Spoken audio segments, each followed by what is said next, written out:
The Apron Festival.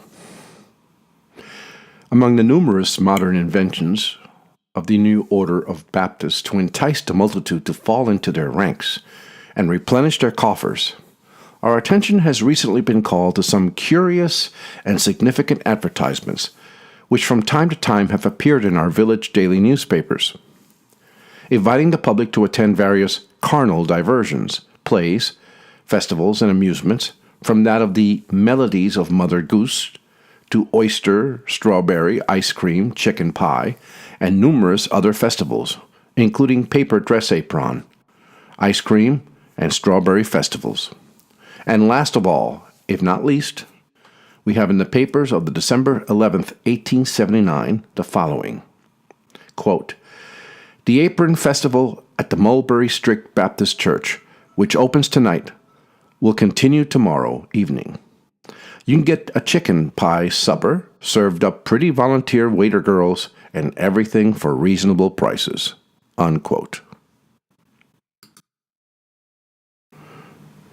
The appeal to the amorous and gluttonous passions of the community to banquet with them on chicken pie and feast their lustful eyes by gazing upon the pretty volunteer waiter girls, with the further inducement that those who patronize them may obtain everything for reasonable prices, reminds us forcibly of the error of Balaam, who counseled Balak to tempt Israel to sin by presenting the pretty volunteer waiter girls of Moab before the hosts of Israel, to tempt them to sin in order to provoke the wrath of God against Israel.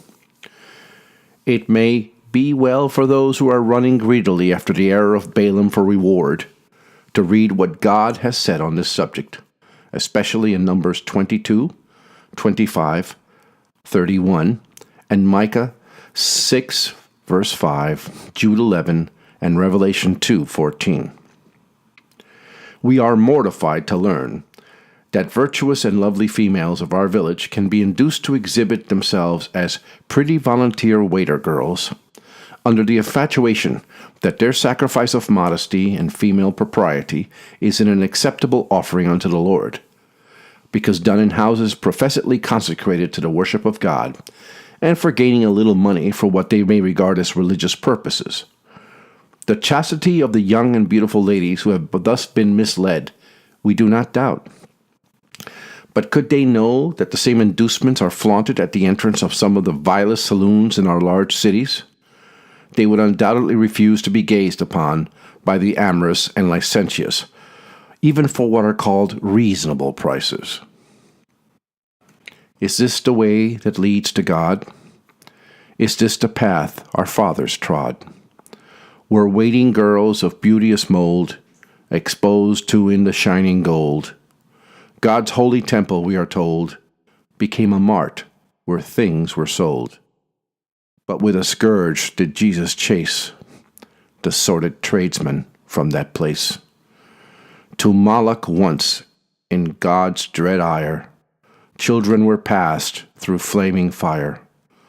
But must their sacrilegious ways be reenacted in our days? Gilbert Beebe, Middletown, New York, January 1st, 1880.